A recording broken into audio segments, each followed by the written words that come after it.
Stay apart to stay alive. As the death count rose in London over the summer of 1665, the king took action to try to contain the spread of plague. He issued a proclamation banning all public gatherings, even funerals. The theatres and pubs were forced to close, along with the universities.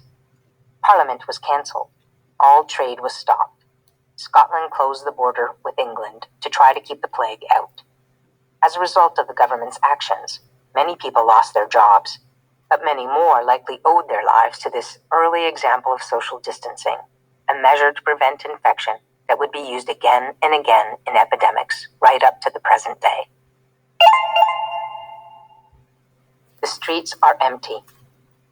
By mid-July, there were 1,000 people dying in London each week.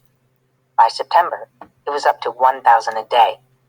A Londoner named Samuel Pepys wrote in his diary, "But now, how few people I see, and those walking like people that have taken leave of the world." Samuel was a successful businessman, but unlike most wealthy people, he didn't leave London during the plague. Instead, he stayed and recorded his impressions in his diary, which was published almost 2 centuries later. It is one of the most revealing records of what life was like for people in London during that terrible year. In the fall, with plague raging across the city, Samuel wrote, "Lord, how empty the streets are, and melancholy.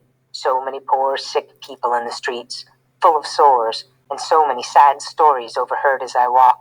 Everybody talking of this dead, and that man sick, and so many in this place, and so many in that.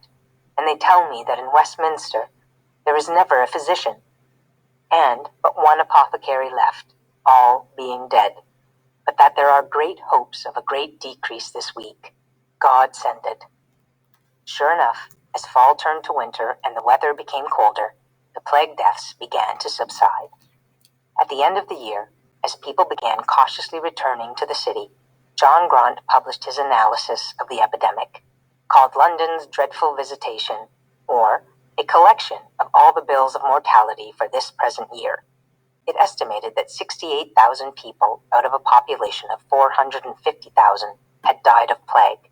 In a single year, the disease had wiped out 15% of London's population. New knowledge, but no cure. By looking carefully at statistics, John Grant helped people realize that epidemics could be predicted. High numbers of unusual deaths might point to the start of an outbreak of disease.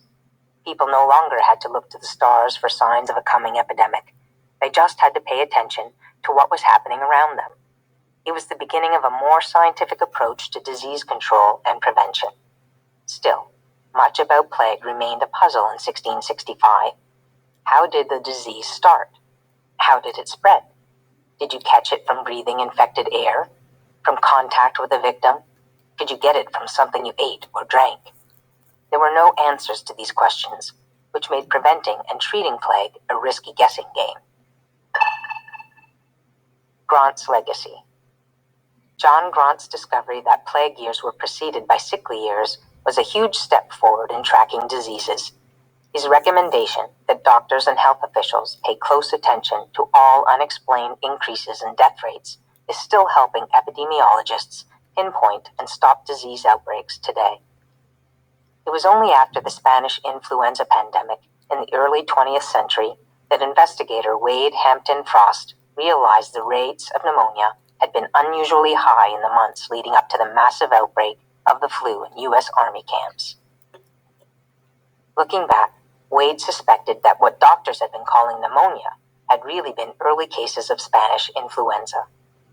If someone had remembered the lesson of John Grant and looked into the sudden jump in pneumonia cases, it might have led to an earlier identification of the illness.